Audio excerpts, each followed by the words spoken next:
ઓમ ભગવતે વાસુદેવાય નમઃ. ભાગવત કથા સ્કંદ ત્રીજો, આ ત્રીજા સ્કંદનો 20મો અધ્યાય. 20મો અધ્યાય એ બ્રહ્માજીએ રચેલી જુદી જુદી અનેકવિધ સૃષ્ટિનું વર્ણન આ અધ્યાયમાં કરવામાં આવ્યું છે. બ્રહ્માજી કેવી રીતે ઉત્પન્ન થયા આપણે આગળ જોયેલું છે, અને એમાંથી સૃષ્ટિ કેવી રીતે બની એની વાત આ અધ્યાયમાં કરવામાં આવી છે. આ અધ્યાયમાં લગભગ 53-54 જેટલા શ્લોકો છે, અને મૂળભૂત આ શ્લોકોને 6 થી 7 ભાગમાં વહેંચી શકાય છે. અને જો એ રીતે એનું અવલોકન કરીએ તો મૂળ 6 ભાગ છે, પણ 7 ભાગમાં પણ એ વાત સાંભળી શકાય છે. આપણે જાણીએ છીએ કે કોઈ પણ વસ્તુ બનાવવી હોય, નવી વસ્તુનું સર્જન કરવું હોય, કે નવી વસ્તુ ધારો કે મકાન બનાવવાનું હોય, રોડ બનાવવાનું હોય, કે એરપોર્ટ બનાવવાનું હોય, કે કોઈ પણ નગર વસાવવું હોય, તો એના માટે તમારે આગોતરી એની પ્લાનિંગ કરવું પડે, રચના કરવી પડે કે ભાઈ આવી રીતે આ બનાવીશું. પછી એમાં જરૂરિયાત વસ્તુઓ મંગાવવાની હોય, અને એ વસ્તુઓનો ઉપયોગ કરી અને માણસ દ્વારા એને આગળ વધારી અને એનું પ્રોડક્શન કે વસ્તુ બનાવવામાં આવે છે. કોઈ પણ વસ્તુ બનાવી આપણા માટે અઘરી હોય છે. કોઈ પણ વસ્તુનું પ્લાનિંગ કરીએ, બધું કરીએ, પૈસા ખર્ચીએ, વસ્તુઓ લાવીએ, કાચો માલ લાવીએ, લેબર લાવીએ, મજૂરો લાવીએ, છતાં પણ કોઈ પણ વસ્તુ પૂર્ણ કરવી એ થોડી અઘરી પણ હોય છે, કારણ કે એ આપણા હાથમાં હોતી નથી. જ્યારે અહીં તો બ્રહ્માજી આખી સૃષ્ટિની રચનાની વાત કરવામાં છે, તો કેટલી અઘરી હોય. આપણે એક વાત છે, એક વાર્તા છે, જે સત્ય હકીકત છે, કે જે ભારતમાં મુગલ રાજાઓ રાજ કરતા હતા. 13મી સદીની વાત છે. ત્યારે મુગલ રાજાએ મોહમ્મદ તગલક નામનો રાજા રાજ કરતો હતો. એણે જોયું કે દિલ્હી ભલે એની રાજધાની રહી, પણ એનો જે રાજ્ય હતું એની મધ્યમાં દિલ્હી નથી આવતી. દિલ્હી એ થોડી સાઈડમાં પડતી હતી. એટલે એણે મગજમાં વિચાર કર્યો કે હું મારી રાજધાની મારા દેશની મધ્યમાં બનાવું, જેથી હું ચારે બાજુ સરળતાથી જઈ શકું, દરેક જગ્યાનું અંતર સરખું રહે, અને દરેક જગ્યાએ પહોંચવામાં મને સરખો સમય લાગે. એટલે આ વિચારીને એણે પોતાની રાજધાની દિલ્હીથી દૌલતાબાદ બદલી. એણે નક્કી કર્યું કે હવે આપણી રાજધાની દૌલતાબાદ હોવી જોઈએ. દૌલતાબાદને રાજધાની બનાવવા માટે એણે તમામ પ્રકારના પ્રયત્ન કર્યા. દિલ્હીથી લોકોની કૂચ કરી અને લોકોને દૌલતાબાદ બાજુ લઈ જવા માંડ્યો, પગપાળા લઈ ગયો, કેટલાને રથમાં લઈ ગયો, કેટલાને ઘોડા પર લઈ ગયો. આમ દરેક વસ્તુનું એણે સ્થળાંતર કરવા પ્રયત્ન કર્યો.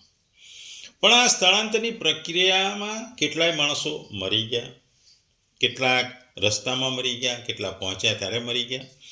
અને આ બધી વસ્તુને કારણે બધી અંધાધૂંધી ફેલાઈ ગઈ, અને એનો દિલ્હીથી દૌલતાબાદ રાજધાની ફેરવવાની જે એની ઈચ્છા હતી એ પરિપૂર્ણ થઈને એ ભાંગી પડી, અને એને એમને નિષ્ફળતા મળી. ત્યારથી આપણામાં કહેવાય છે કે મોહમ્મદ તગલગી નિર્ણય, દિલ્હીથી દૌલતાબાદનો એ તગલગી નિર્ણય હતો. એ વિચાર કર્યા વગરનો, પ્લાનિંગ વગરનો, કોઈ પણ વસ્તુ કર્યા વગરનો એનો નિર્ણય હતો. કારણ કે દિલ્હી જુદા જુદા પ્રદેશો સાથે રસ્તાઓ અને બધાથી જોડાયેલું હતું, જ્યારે દૌલતાબાદને એવી સગવડ નથી. એટલે કોઈ પણ વસ્તુ જ્યારે શહેરને પણ બદલવા માટે જો તમારું પ્લાનિંગ બરાબર ના હોય, તમારી વસ્તુઓ બરાબર ન હોય, તો તમને નિષ્ફળતા મળે છે. એટલે જ્યારે દિલ્હીથી દૌલતાબાદ રાજધાનીમાં નિષ્ફળતા મળી, ત્યારથી આપણામાં કહેવત છે કે કોઈ પણ વસ્તુનો તમે નિર્ણય ખોટો કે વધારે પડતો વિચારો ત્યારે આપણે કહીએ આ તગલગી નિર્ણય છે. એ જે રાજા હતો મોહમ્મદ તગલક, એના નામ પરથી આ આપણે નિર્ણય મોહમ્મદ તગલક ઉપરથી તગલગી નિર્ણય તરીકે જાણીતો હતો. અને આપણે જીવનમાં જ્યારે કોઈ પણ વસ્તુ ના વધારે પડતા વિચાર કરીએ ત્યારે આપણને લોકો કહે છે કે આ તગલગી નિર્ણય છે. પણ અહીં આખી સૃષ્ટિની રચનાની વાત છે, બ્રહ્માજીએ રચેલી સૃષ્ટિની વાત છે. તો આ સૃષ્ટિ રચવામાં કેટલી બધી અગવડતા પડી હશે, કેટલો સમય ગયો હશે, એની આપણે કલ્પના પણ કરી ના શકીએ. કારણ કે જો એક શહેર બદલવા, એક વસ્તુ બનાવવામાં જો આપણને વર્ષો વીતી જતા હોય, એમાં પણ નિષ્ફળતા મળતી હોય, તો અહીં બ્રહ્માજીએ સૃષ્ટિની રચના કરી છે અને એ સૃષ્ટિની રચનાની વાત કરવામાં આવી છે. આપણે આગલા અધ્યાયમાં જોયું કે ભગવાને વારા અવતાર લીધો અને વારા અવતાર લઈને હિરણ્યાક્ષનો વધ કર્યો. આ વાર્તા અને આ કથા સાંભળ્યા પછી જ્યારે મૈત્રેય મુનિ અને ભક્ત વિદુરજી બંને ગંગાને કિનારે બેઠા હતા અને ભગવાનના ગુણાનુવાદ ગાઈ રહ્યા હતા. સત્સંગ એટલો ગાઢ હતો કે બંને એવા તન્મય બની ગયા કે એમની સમયનું પણ ભાન રહેતું નહીં. તેમનામાં તન અને મન એવા તન્મય બની ગયા કે કથા સાંભળતા તૃપ્તિ થતી નથી. એકલા તનથી કે એકલા મનથી કોઈ કાર્ય થતું નથી. બાયાઓ સાથે રાખવા જોઈએ.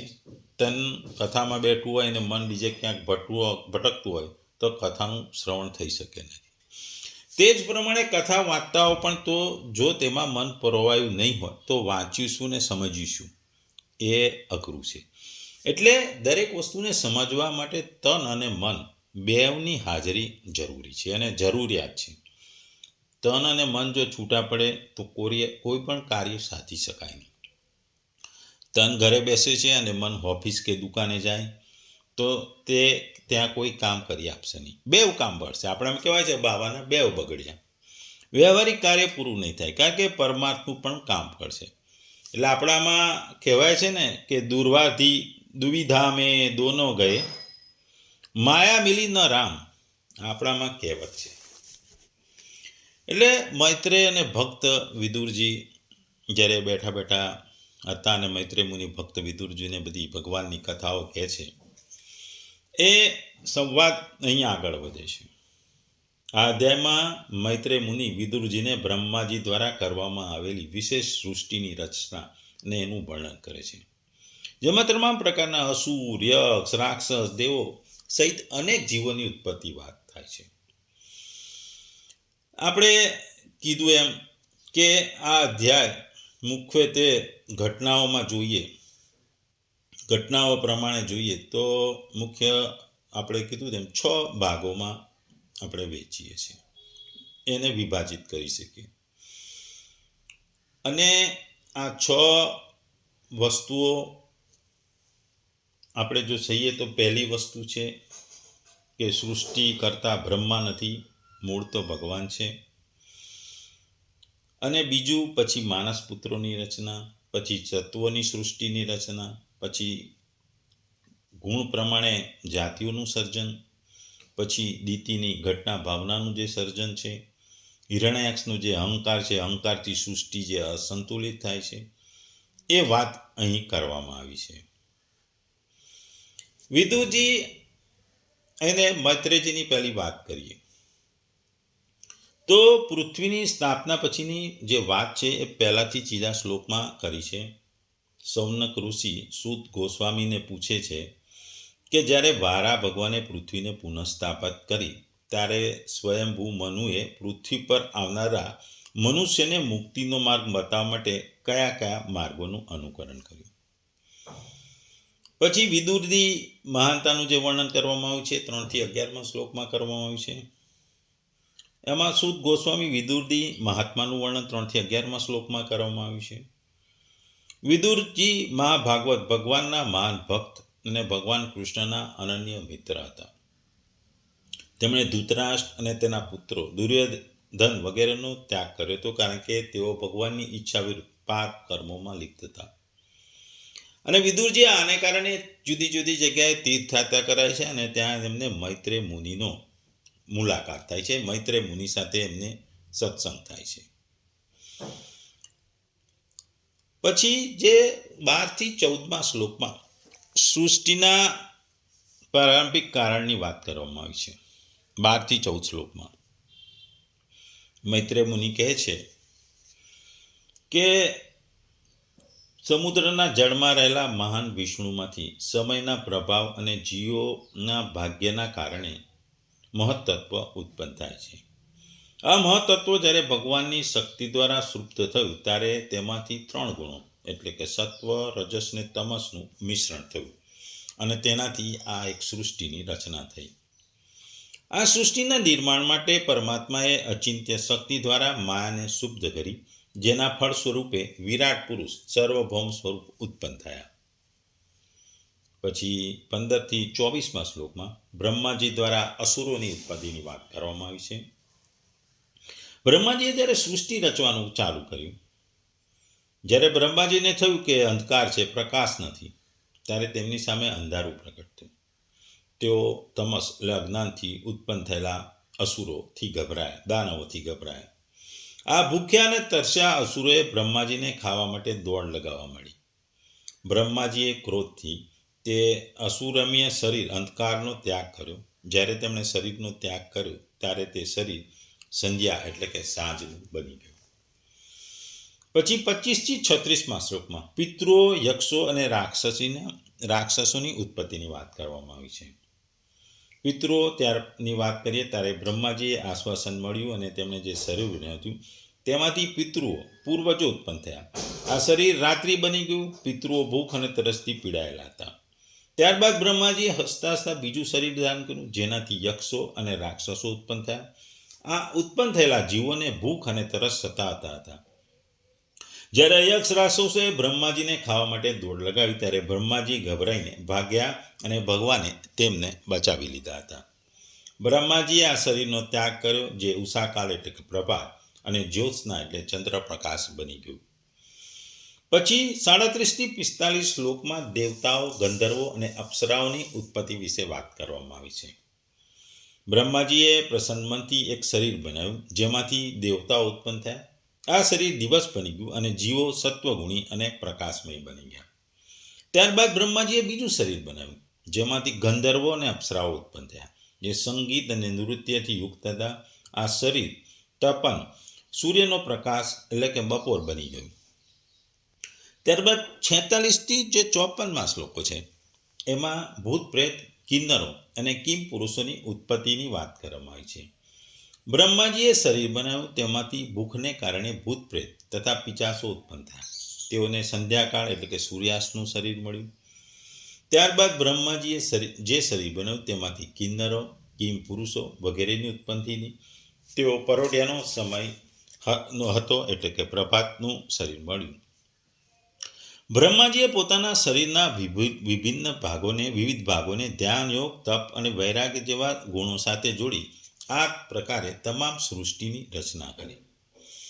એટલે સૃષ્ટિની રચનાની જે વાત છે એ આમાં કરવામાં આવી છે કે ભાઈ સૃષ્ટિ કેવી રીતે બની.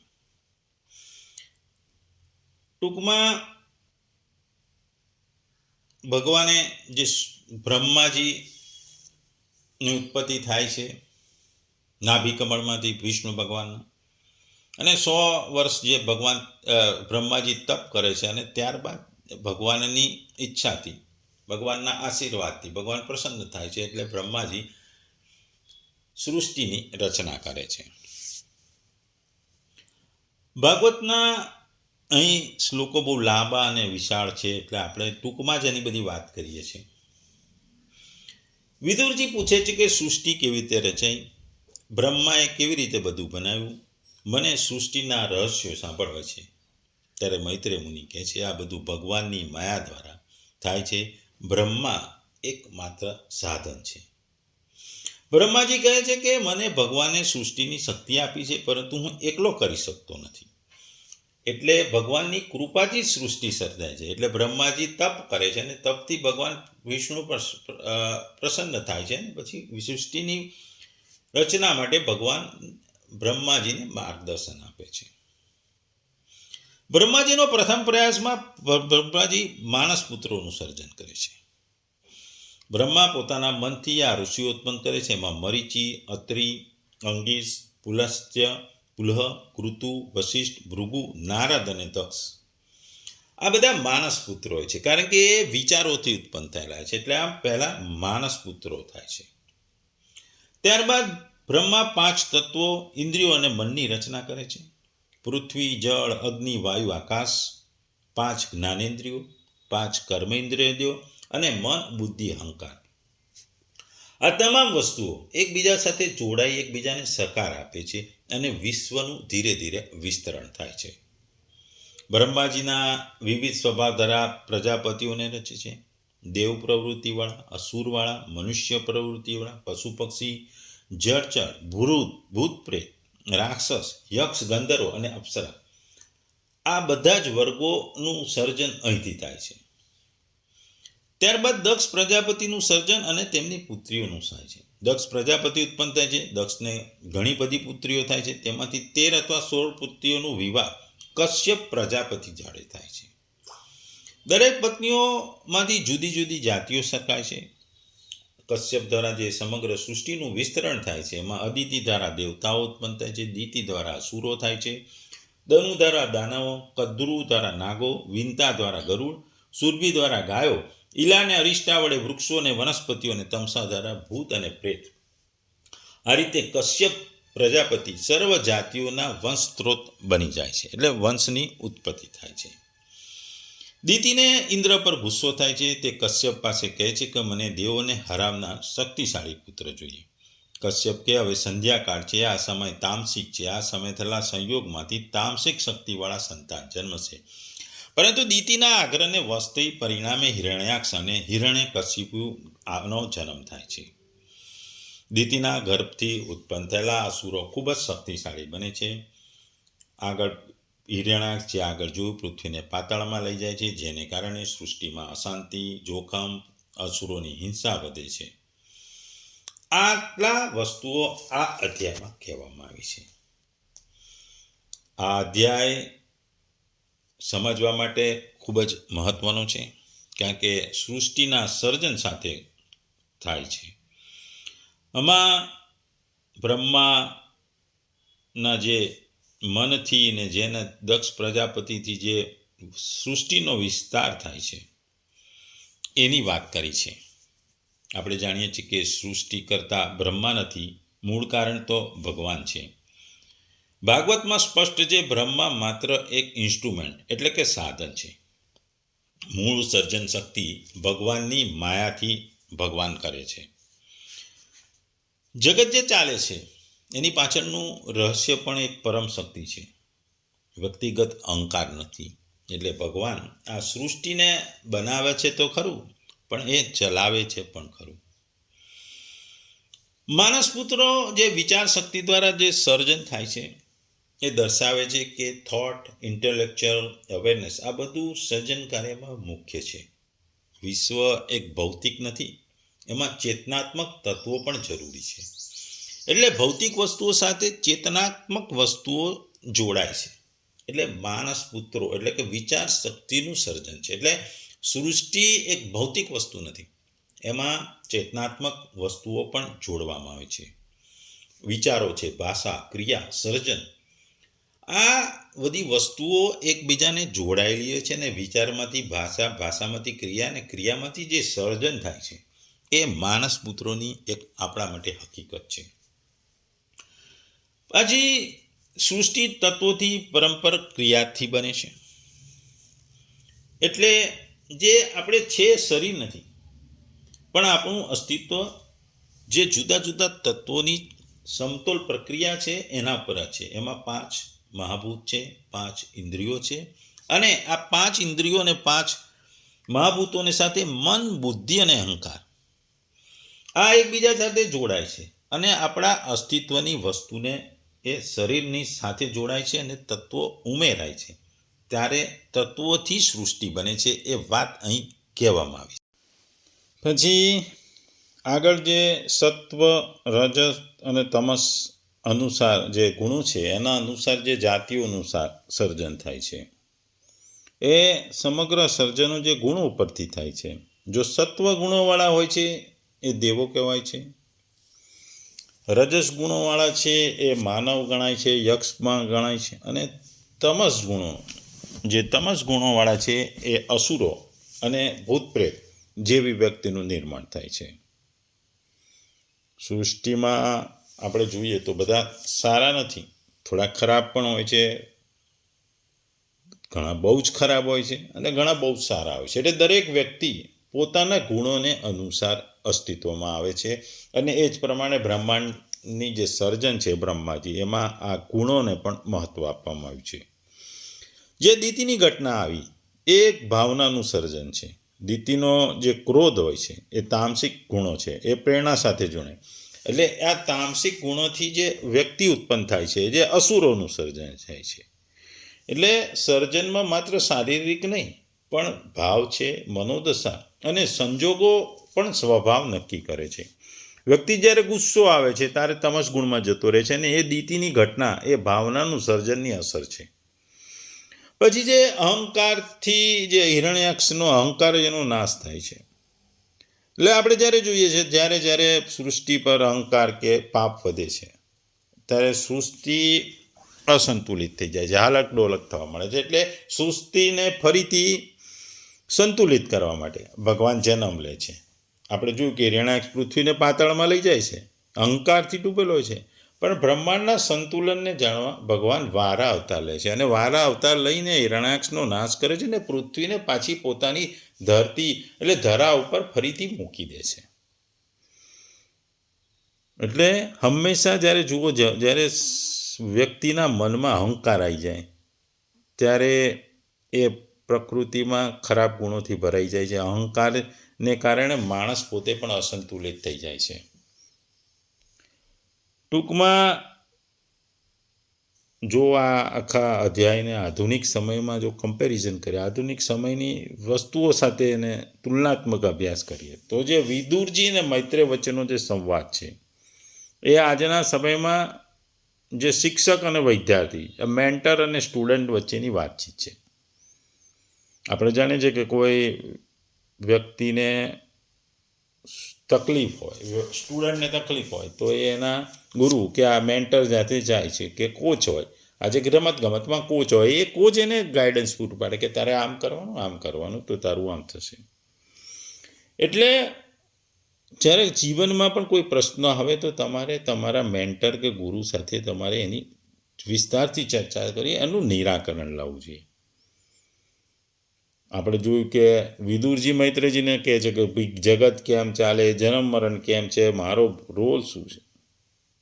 એટલે વિદુરજી એ વિદ્યાર્થીની માફક પ્રશ્ન પૂછે છે, જ્યારે મૈત્રેયજી મોડર્ન મેન્ટર, ભગવાન જે શિક્ષક છે એ રીતે આપણને માર્ગદર્શન આપે છે. જે બ્રહ્માજીનો પછી વિચાર આવે છે આજના જમાનામાં મોટા પ્રોજેક્ટના પ્લાનિંગ પ્રમાણે છે.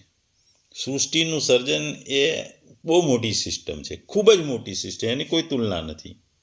આપણે જોઈએ છે કે જેમ બ્રહ્માજીનું જે મોટી સિસ્ટમ સર્જે છે સૃષ્ટિનું, એવી રીતે આપણે બી જોઈએ છે કે કોઈ કંપની હોય, એમાં સીઈઓ હોય, એ સીઈઓ એને નીચે મેનેજર હોય, પછી વર્ક મેનેજર હોય, પછી હ્યુમન રિસોર્સ મેનેજર હોય. આ બધા દરેક ડિપાર્ટમેન્ટ હોય અને એ ડિપાર્ટમેન્ટ એમની નીચે આવેલી વસ્તુઓને, કર્મચારીઓને, ફાઇનાન્સ ડિપાર્ટમેન્ટમાં એના ક્લાર્કને, એના ચાર્ટર્ડ એકાઉન્ટન્ટને, ઓપરેશનલ ડિપાર્ટમેન્ટ હોય એમાં જે કારીગરો હોય એ બધાને એ લોકો મેનેજ કરતા હોય છે. એટલે આખી એક સિસ્ટમ હોય છે. ઉપર કંપની હોય છે, કંપનીના સીઈઓ હોય છે, સીઈઓ નીચે જુદી જુદી વિભાગના મેનેજરો હોય છે અને એ મેનેજરો નીચેના રહેલા કર્મચારીઓને એ સાચવે છે. એટલે કોઈ પણ વસ્તુ એકલા હાથે બનતી નથી. આના માટે હંમેશા ગાઈડન્સ જોઈએ, એક ટીમ પ્રવૃત્તિ જોઈએ અને એ વસ્તુ શું કરવાની છે એના માટેનું સ્પષ્ટ ચોખ્ખું વિઝન જોઈએ. બ્રહ્મા પણ એ જ છે, એમને સૃષ્ટિ રચવાનું જે વિચાર છે એ ભગવાન ફળીભૂત કરે છે, ભગવાન એને પ્રેરણા આપે છે. કારણ કે ભગવાન જ્યારે ભગવાનની જે સ્તુતિ કરે છે અને ભગવાન પ્રસન્ન થાય છે એટલે ભગવાન એમને પ્રેરણા આપે છે. એટલે આધુનિક જમાનાની કંપનીઓ અને બ્રહ્માજીની રચનાની જો સિમિલારિટી છે, બ્રહ્માજીએ રચી સૃષ્ટિની રચના કરીએ તો અશક્ય છે આજના જમાનામાં, પણ આધુનિક જમાનામાં જે મોટી મોટી ટેક કંપનીઓ છે, મોટી મોટી જાયન્ટ મલ્ટીનેશનલ કંપનીઓનો વહીવટ પણ આવી રીતે જ ચાલતો હોય છે.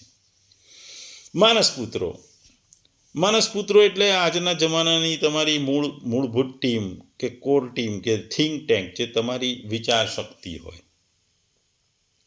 તમારી જીઓ હોય, સીઈઓની ટીમ બનાવે, એમાં એક રિસર્ચનો માણસ હોય, એક પ્લાનિંગ કરતો હોય, એક ઇનોવેશન કરતો હોય, અને ઘણાને વિઝનરી હોય.